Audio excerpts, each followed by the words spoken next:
Avec ce nouveau développement VBA Access, nous allons apprendre à ponctionner des données à partir d'une base externe en y exécutant des requêtes SQL distantes et chirurgicales.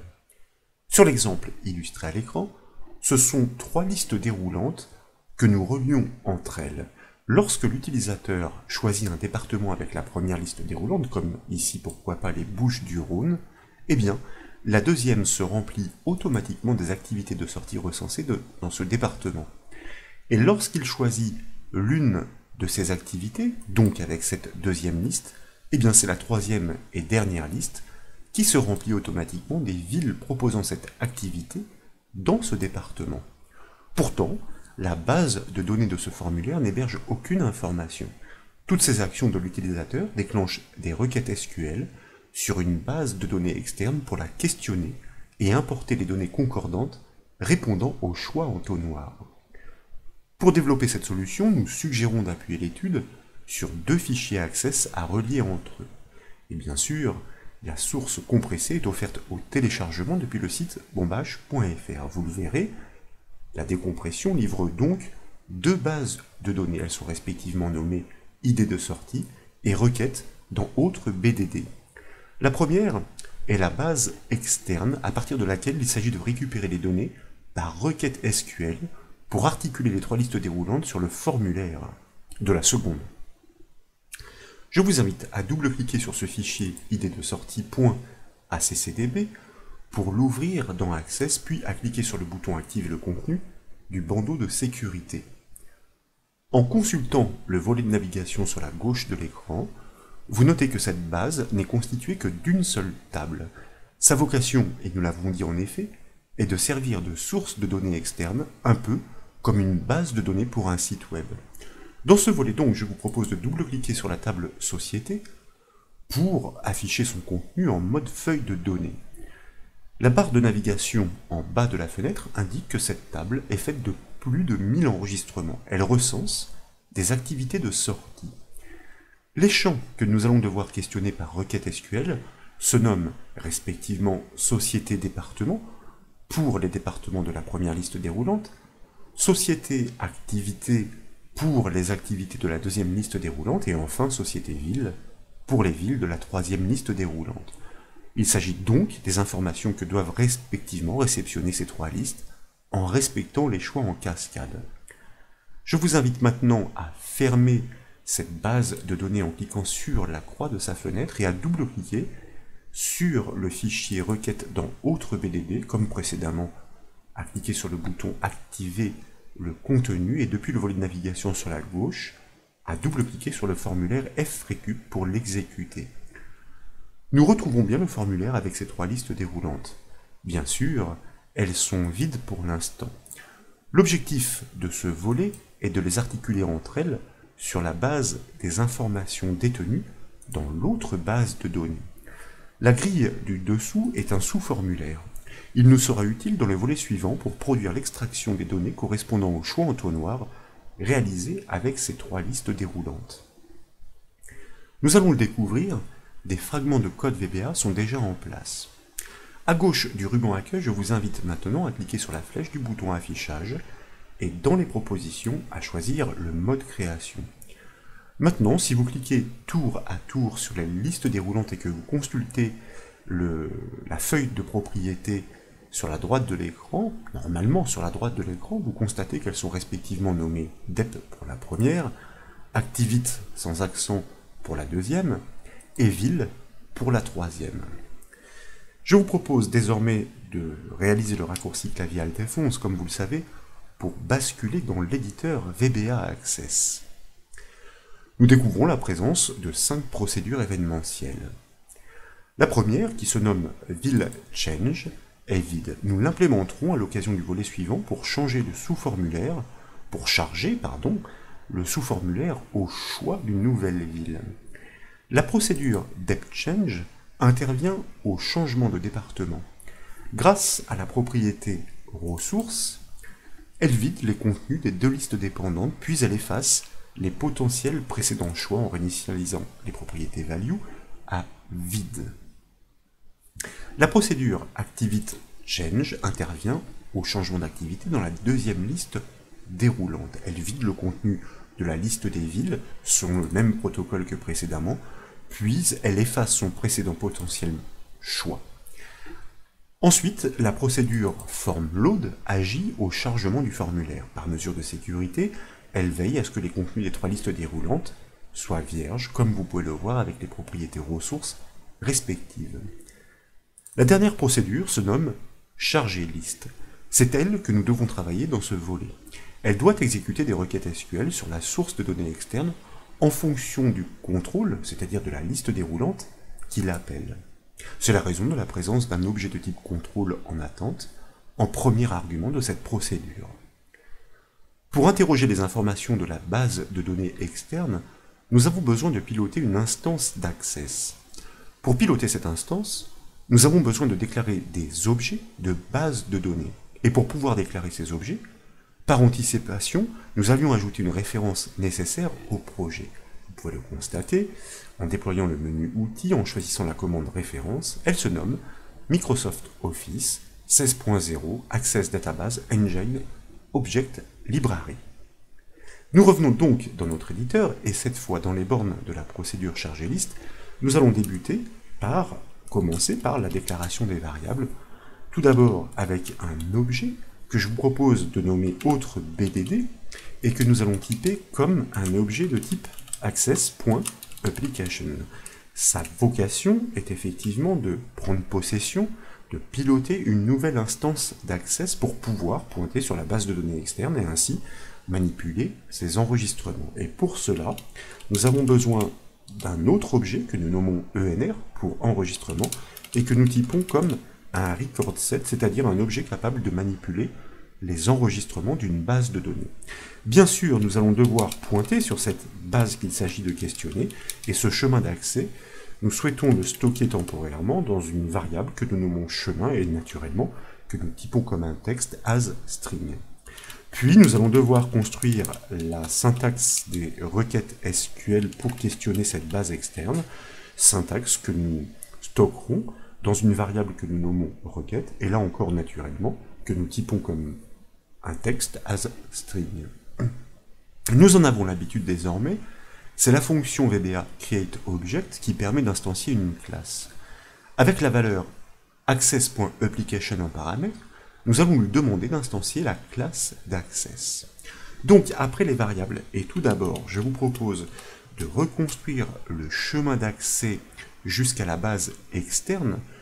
Je vous rappelle qu'elle est logée, située, placée, exactement dans le même dossier que notre base en cours. Je vais prélever son nom dans un premier temps ici, et comme vous le savez, le VBA Access propose un objet qui se nomme currentProject pour désigner le projet en cours, et grâce à lui, nous pouvons accéder à sa propriété path, qui renseigne sur le chemin d'accès de la base de données active, que nous allons concaténer et commercial, et entre guillemets avec un anti-slash pour bien entrer dans le dossier, avec le nom de la base de données externe qui l'accompagne. Si elle n'était pas située dans le même dossier, il suffirait simplement d'inscrire entre guillemets le chemin absolu en dur. Dès lors, nous pouvons initialiser notre variable autre BDD de manière à ce qu'elle puisse instancier la classe access grâce, nous l'avons dit, à notre fameuse et incontournable fonction VBA createObject en lui passant le paramètre access.application, bien sûr, entre guillemets, et puis nous validons. Désormais, notre objet autre BDD a hérité des propriétés et méthodes pour piloter une instance d'access. La première chose que nous devons faire est de lui indiquer sur quelle source il s'agit de pointer. Et pour cela, vous voyez qu'elle propose effectivement désormais des propriétés et méthodes, dont la propriété OpenCurrentDatabase. Alors, pour moi, c'est plus une méthode dans la mesure où nous réalisons une action, mais elle était, vous pouvez le constater, repérée par, ah non, donc elle est bien repérée par une icône verte, alors j'ai dû me tromper de ligne, donc c'est bien une méthode, hein. Nous sommes d'accord, puisqu'il s'agit d'une action, OpenCurrentDatabase, qui permet d'ouvrir une base de données en fonction du chemin que nous lui passons en paramètre, ce que nous faisons avec notre variable chemin. Puis, dans l'enchaînement, nous allons prendre soin, toujours grâce à notre objet autre BDD, qui offre une propriété parmi d'autres qui se nomme visible et que nous allons régler à false. L'objectif est de pouvoir réaliser ces traitements d'extraction en tâche de fond sans qu'aucune autre fenêtre d'accès ne s'affiche à l'écran, donc la propriété visible à false permet cela. Maintenant, nous devons construire la requête sélection permettant de remplir la liste déroulante passée en premier paramètre de la procédure. S'il s'agit de la première liste déroulante, une simple requête sur le champ des départements est nécessaire. S'il s'agit de la liste des activités, nous avons besoin d'une requête sélection sur le champ des activités avec une clause where sur le département. S'il s'agit de la liste des villes, nous devons construire une requête sélection sur le champ des villes avec une double clause where à la fois sur le département et sur l'activité choisie en amont. C'est donc une instruction conditionnelle à 3 branches que nous devons dégainer. Son critère doit porter sur le nom du contrôle passé en paramètre de la procédure. Donc, toujours à la suite du code VBA, nous enclenchons notre instruction conditionnelle. Le critère, nous l'avons dit, nous le faisons porter sur le nom du contrôle passé en paramètre, propriété name, pour vérifier s'il s'agit de la première liste déroulante. Nous l'avions constaté, elle se nomme dep. Dans ces conditions, que devons-nous faire? Tout d'abord, nous allons penser à bien borner notre instruction conditionnelle.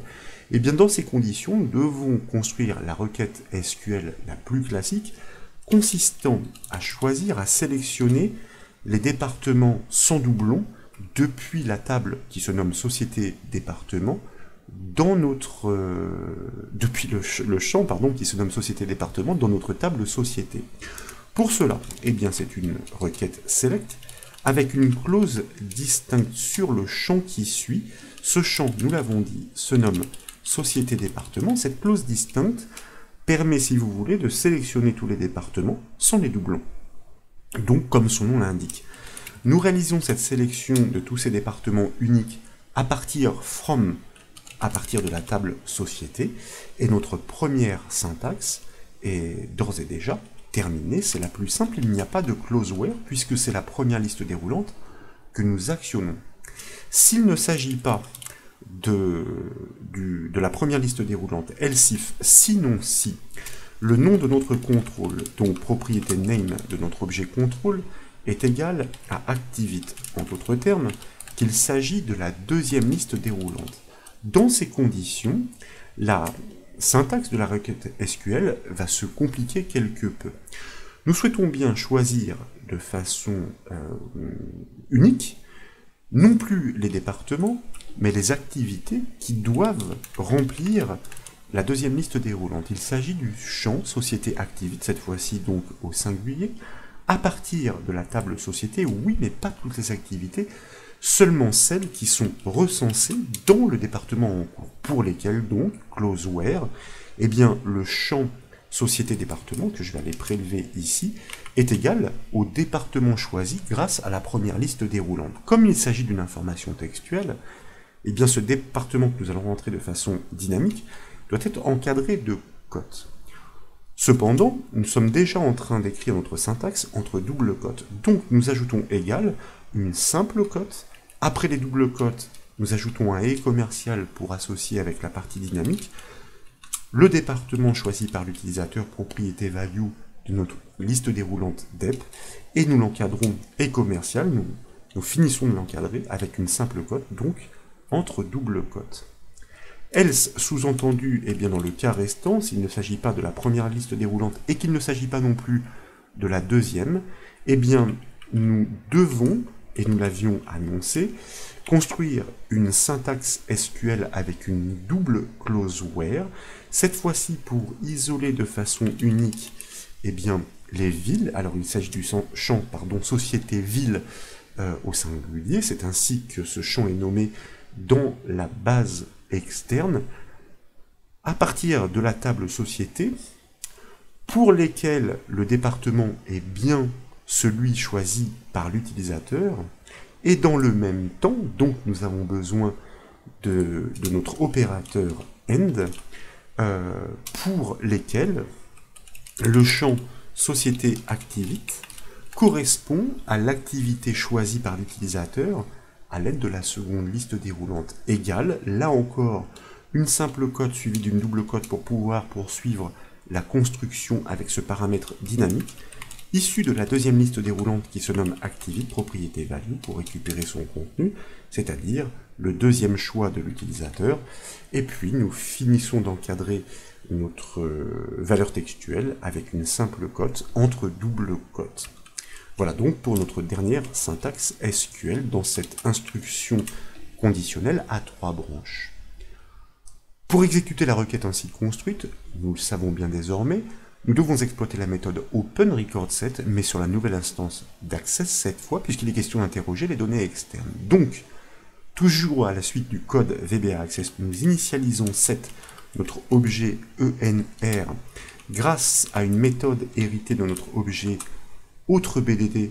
Tout d'abord, pour pointer sur son objet CurrentDB, pour, si vous voulez, insister sur le fait que cette base externe devient la base en cours, en quelque sorte, qui nous permet d'accéder à sa méthode OpenRecordSet pour ouvrir un jeu d'enregistrement. Ce jeu d'enregistrement restreint par notre requête sélection en fonction de sa syntaxe, c'est-à-dire en fonction du contrôle qu'il s'agit de charger, la liste déroulante des départements, ou bien celle des activités, ou encore celle des villes. Maintenant que les enregistrements restreints sont stockés dans la mémoire de l'instance, nous devons les parcourir pour ajouter chaque donnée tour à tour dans la liste déroulante dédiée. Pour cela, nous allons déclencher une boucle do. Tout d'abord, grâce à notre objet ENR et à sa méthode héritée du fait de l'initialisation précédente, méthode héritée moveFirst, nous plaçons le pointeur de lecture sur le premier enregistrement isolé par notre requête selon sa syntaxe. Puis nous enclenchons une boucle do dont la vocation loop est de parcourir tous les enregistrements jusqu'au dernier. Pour cela, vous le savez, loop while, nous avons une syntaxe qui est particulière, note enr.eof. Cette propriété EOF, nous l'expliquons à chaque occasion, déjà signifie end of file, fin du fichier, et bien while note permet de poursuivre le traitement de cette boucle tant que la fin des enregistrements n'est pas atteinte, tant que le dernier enregistrement n'est pas atteint. Et bien donc, à chaque passage, donc pour chaque enregistrement ainsi isolé, dans notre contrôle, c'est-à-dire dans notre liste déroulante passée en paramètres, nous allons ajouter, grâce à sa méthode addItem, la valeur ainsi filtrée, donc pour le passage en cours. Et pour cela, notre objet ENR propose la propriété fields qui représente la collection des champs d'une table ou d'une requête, et grâce aux paramètres que nous lui passons, eh bien nous allons pointer précisément pour l'enregistrement sur la valeur du champ qu'il est question d'extraire et d'ajouter dans cette liste déroulante valeur du champ que nous prendrons soin de passer en deuxième paramètre, je vous le rappelle, de cette procédure. Et bien sûr, propriété enfant value pour récupérer son contenu. N'oublions pas, avant de sortir de la boucle, que à chaque passage, nous devons déplacer le pointeur de lecture sur l'enregistrement suivant grâce à sa méthode moveNext pour que, à l'occasion du passage suivant, nous puissions prélever l'information de l'enregistrement suivant filtré par notre requête SQL. Pour finir proprement, et comme à l'accoutumée, nous devons fermer les objets de base de données dès lors qu'ils ne sont plus utilisés, soit à la toute fin du code, une fois les traitements achevés. Donc, après notre boucle do, je vous propose tout d'abord d'exploiter la méthode close de notre objet ENR pour fermer ce jeu d'enregistrement, puis d'exploiter la méthode quit de notre objet AuthreBDD pour fermer l'instance. Et puis, comme nous sommes puristes, nous allons réinitialiser tout d'abord notre objet BDD à nothing, et nous allons faire de même avec notre... Alors, je ne sais pas ce que j'ai fait un raccourci clavier involontaire, je m'assure que je n'ai pas endommagé mon code, vraisemblablement tout va bien. Notre objet AuthreBDD que nous réinitialisons à nothing, et enfin notre objet ENR que nous réinitialisons lui aussi à nothing. Cette réaffectation a pour effet de détruire ces deux objets, et donc de les vider de la mémoire de l'ordinateur. À ce stade, notre procédure est encore isolée. En l'absence d'appel extérieur, elle est inopérante. Nous devons la déclencher au chargement du formulaire Access, mais aussi au changement de valeur dans les deux premières listes déroulantes. Donc, tout d'abord, je vous propose de cliquer dans les bornes de la procédure FormLoad, de manière à pouvoir appeler notre procédure chargée liste, qui attend, je vous le rappelle, 2 paramètres. Au chargement du formulaire, nous souhaitons tout d'abord réceptionner les départements uniques dans la première liste déroulante qui se nomme DEP. Donc, nous la passons en paramètre de cette procédure appelée, et bien sûr, les informations du champ concerné, le champ concerné, en l'occurrence pour récupérer ces informations, doit être mentionné en second paramètre. Il s'agit, je vous le rappelle, du champ société département. Nous devons de même réaliser l'appel de cette procédure, oui, dans la procédure DepChange, c'est-à-dire au changement de département par l'utilisateur. Lorsque l'utilisateur change de département, en conséquence, nous devons charger la liste déroulante des activités qui se nomme Activite, et bien sûr, le champ qui est concerné cette fois se nomme Société Activite, je vous le rappelle, sans le S à la fin. Pour terminer, nous devons finir d'implémenter la procédure Activité Change, c'est-à-dire lorsque l'utilisateur change d'activité dans le département choisi en amont, c'est la liste des villes qui doit être remplie, des villes qui répondent au double critère, c'est-à-dire des villes qui proposent l'activité dans ce département choisi. Donc, le contrôle ville pour le champ société ville, là, une fois encore, sans le S à la fin. Donc, de cette manière, nous engageons la requête permettant de remplir la troisième liste déroulante, pour résumer, des villes distinctes correspondant à l'activité choisie dans le département sélectionné en premier lieu. Il est temps de tester ce code VBA, donc je vous propose d'enregistrer les modifications, de revenir sur le formulaire Access, de l'exécuter pourquoi pas avec la touche F5 du clavier, et puis de déployer la première liste déroulante pour constater que contrairement à précédemment, elle n'est plus vide. Elle est effectivement remplie des départements, certes, mais unique, comme vous pouvez le voir, sans doublon, donc issu de la base de données externe, puisque je vous rappelle que la base en cours n'offre aucune donnée. Donc, nous pouvons choisir un département avec cette première liste déroulante, et là, je vous propose de déployer la liste déroulante des activités pour constater que vraisemblablement, ce sont bien les activités disponibles dans ce département qui sont offertes. Nous cliquons donc sur l'une d'entre elles, suite à quoi nous pouvons déployer la troisième et dernière liste déroulante pour constater sans ambiguïté que nous obtenons bien les villes de la Drôme, mais nous constaterons, à plus forte raison à l'occasion du troisième volet, les villes proposant cette activité pour ce département, choisies donc en amont grâce à ce jeu des listes déroulantes articulées entre elles. Voilà donc pour ce nouveau développement VBA Access consistant à ponctionner des données à partir d'une base externe sur le socle de plusieurs requêtes qui recoupent des critères par le jeu de ces listes déroulantes. J'espère que ce développement vous a plu. Si c'est le cas, comme toujours, je compte sur vous pour mettre un petit j'aime à la vidéo et comme vous le savez, vous pouvez retrouver toutes les astuces et formations sur le site bombache.fr. Je vous remercie.